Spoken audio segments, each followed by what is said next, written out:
Setting goals is a very important part of our life's process. Guess how many people have a constant plan for setting, rearranging, evaluating, and strengthening the purpose of their goals? The answer is very few. In fact, if you will do this, you will become among the few who do that. Become the envy of all who watch in the leadership seminar. We came up with a whole 10-year plan of goal setting. Business goals and personal goals, family goals, economic goals, financial independence. It's a basic fundamental, in fact. If you will work hard on setting goals, put together a plan for setting goals, reevaluate them, rearrange them, constantly talk about them, go over them again and again, I tell you what this process will do. In my personal opinion, it'll put you in what's known as the top 5. And if you want to be successful, if you want your life to really change in major ways, this is one of the fundamentals. A constant plan for setting, rearranging, evaluating, and strengthening the purpose of your goals. Don't set your goals too low. Don't join an easy crowd, you won't grow. Go where the expectations are high. Go where the demands are high. Go where the pressure's on to perform, to grow, to change, to develop, to read, to study, to develop skills. I belong to a small group. We do business around the world. You cannot believe the expectations at that level. What we expect of each other in terms of excellence. Far beyond average so that we can receive from the group. We can contribute to the group something unprecedented. It's called living at the summit. Go where the demands are high. Go where the expectations are strong so that it'll provoke you. Push you urgently. Insist that you not remain the same for the next couple of years. The next 5 years that you'll grow and change. So don't set your goals too low. We need to take a look into the future. We've got to have the future well designed. The future is called the promise. And here's what we teach in our leadership series. The promise of the future can be an awesome force for your own future. The promise of the future, designing the future. There's 2 ways to face the future. One is with apprehension and the other is with anticipation. I promise you in my travels around the world, most people face the future with apprehension. And here's why they don't have it well designed. They've sort of left that up to someone else to fix. But here's the best way to face the future with anticipation. And you can. You can face the future with anticipation. If the future is clear, if the future is well designed in setting goals, it's very simple. Number 1, decide what you want. You just take a little time. You sit down and say, what do I want? What kind of skills do I want? What kind of income do I want for the future? Where would I like to go? Places I'd like to visit, habits. I'd like to acquire skills. I'd like to have you just take a little time to think about what you want. Economics, friendships, people you'd like to meet, places you'd like to go. You just take some time, and then I suggest when you've thought about what you want for the future, make a list. Just jot it all down. It's really a very simple process. You may find that some of your goals you thought at first glance were important are not important after all. Do some reflecting, refining, and revising. The point is right now try to have approximately 4 1-year, 3-year, 5-year, and 10-year goals that you truly believe in, that inspire you, that you've sold yourself on. When these goals and the reasons you want to obtain them are each clearly described in a brief paragraph, transfer this information to a journal or some type of notebook that you can carry with you easily and refer to often. It's essential to set aside some time every week to review all of your goals, to rearrange them, redo them, restructure them to add goals, or to tear up the whole list and start over. Goal setting is not something you do just once. It's a continual process. Also, you must constantly check your progress toward your goal. You don't want to fall too far behind on, or worse, lose sight of your important goals now. Just as important as your long-range goals are your short-range goals. Your goals for tomorrow, next week, next month, 6 months from now. These are goals you can accomplish within the next year, the immediate future. We call these goals confidence builders. When you work hard, burn the midnight oil, and accomplish these little things, it builds your confidence to go for your long-range goals. Write down in your notebook or journal all the little things you would like to have or accomplish in the next year. How you set up this list is up to you. You might want to break it down by week or by month. Set it up in whatever way works well for you. Part of the fun of having a list is being able to check off something as obtained or completed. Every week, try to check off at least one thing on your list of short-term goals. And when you're able to check off something major, something on your list of long-range goals, celebrate. Make winning joyful. Congratulate yourself. It is very important to celebrate progress. We grow from two experiences. One is the joy of winning and the other is the pain of losing. Here's what that also means. Make losing painful. Put it on yourself. If you set something up, fool around, didn't pull it off. Put it on yourself and get around people who will help in this area. Hey, don't join an easy crowd. Oh, where the expectations are high, where the pressure to perform is high. It's how we grow. What I'm saying is we all need a consistent plan for the gathering of knowledge, a consistent plan for going to the library, a consistent plan for attending the lectures, attending the seminars. Most people get ideas just spasmodically, or when someone happens to come by, or they just happen to hear someone, or they happen to read a book that might have some ideas that could help to benefit their life. When you listen to a sermon, make sure you've got your journal to take notes wherever you go. Gather knowledge, but gather it on purpose. Do it constantly, do it daily, and do it consistently. We need a consistent plan for reading books. Most people just read books haphazardly, spasmodically. Or most people just don't read at all. Or they don't have a good plan for reading the right books.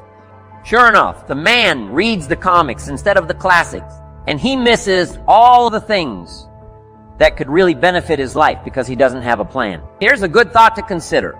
Rarely does a good idea interrupt you. Good ideas must be pursued. You must go where they are. You must seek them out. And there's an important Bible phrase that says, if you seek, if you search, you will find. Sure enough, a consistent plan for gathering knowledge, reading the books, attending the lectures, putting together ideas, and having a place to capture them. Like a journal where you can repeat them and go over them. That's a fundamental that, if you'll follow it, will put you in the top 5. Guess how many people have a consistent plan for the gathering of knowledge? Answer, very few. And what you want to be is one of the very few. You need a plan, a detailed plan for the use of your work time. We call it a game plan. Most people try to design tomorrow and next week and next month in their head. They try to just decide what they're going to do. And most people don't even think that far ahead. They think I have to get up in the morning and go to work, and that's about the extent of it. But a game plan for financial independence, a game plan for your work time, a game plan for your personal time. The family needs a game plan so that you won't miss some of the important things that are helpful to your life and to your success. The kids need a game plan.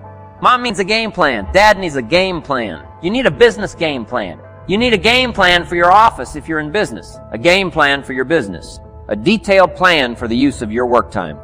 In the leadership seminar, we talk about how to put together this detailed plan for the day, and for the week, and for the month, how to stretch out a plan for 6 months and for a year. In doing business around the world, we found that you have to detail the plans in great detail. Otherwise, sure enough, you're going to miss something. And I can promise you that a detailed plan for the use of your work time will put you in the top 5, because most people don't have one. Mr. Schaff shared with me when I first met him when I was 25 years old. He said, Jim, to do better, you've got to get around the right people. If you have a constant association of people who can better your life and better your lifestyle, you can't believe the progress that you can make. An association of people of common interest in progress, success, ideas, and philosophy. I have a good phrase for you. Never mistake the power of influence. The man says, well, I live here, but it doesn't really bother me. See, that's not true, he says. I'm around these people, but they really don't bother me. See, that's not true. Whoever you're around, whoever you're with is exerting some kind of influence on your life and what you must do. And this would be the good year to do it. The first year you've heard about it is make plans to get around the right people. People who talk positive ideas. People who talk philosophy. The refinement of philosophy. See, just the latest joke won't help. You got to get around people who read, people who are successful, and people who are growing and changing. Otherwise, your influence is going to be in the opposite direction. And I know most of us, wherever you work, you have to be around some negative influences. But what you must do is counterbalance that. Develop a plan, a game plan. It's ironic how we all understand the importance of mapping out a strategy for a football game or a basketball game. Not one professional team in the world begins a game without a complete strategy. But few of us take the time to map out a strategy for our lives, a game plan. But it's important. Here's the first rule for your game plan of life. Don't start your day until you have it finished. Don't begin your activities of the day until you know exactly what you plan to accomplish. Don't start your day until you have it planned. And do this every day. I know all this. Writing takes time and a disciplined effort. But remember that value is the fruitful result of discipline, not hope. Once you've mastered the art of planning your day, you're ready for the next level. Don't start your week until you have it finished. Don't begin your activities of the week until you know exactly what you plan to accomplish. Don't start your week until you have it planned. Just imagine what life would be like if you took time out of every Sunday to plan your week. Come Friday, you won't be saying, boy, did this week fly by. Where did it go? What did I do? If you plan your week before you started, you'll know exactly what you want to do, what you want to accomplish, what you need to work on. If you learn to plan your days as part of your overall game plan for the week, the parts will fit much better. Your days will be better, more effective. You'll be working smarter, not harder. And when you've learned to plan your week, guess what? You've got to plan your month. Don't start your month until it's finished by developing a game plan for your days, your weeks, your months. By developing and following your game plan, your days and weeks and months all become part of a bigger plan, a bigger design, a long-term view of your life, a visual chain. You'll start gaining a greater perspective of it all because you are planning. It takes great discipline on your part, but it will soon lead to a new habit. A habit of mastering your time, a habit of discipline that will lead you to good life. Now, if visually seeing the future is new to you, if you've never developed a game plan before, let me offer a few tips. There are two things that you need to understand before you create a game plan. One, a game plan, a visual chain in your future is like a spreadsheet. Instead of listing numbers, you list activities. It's like a to-do list.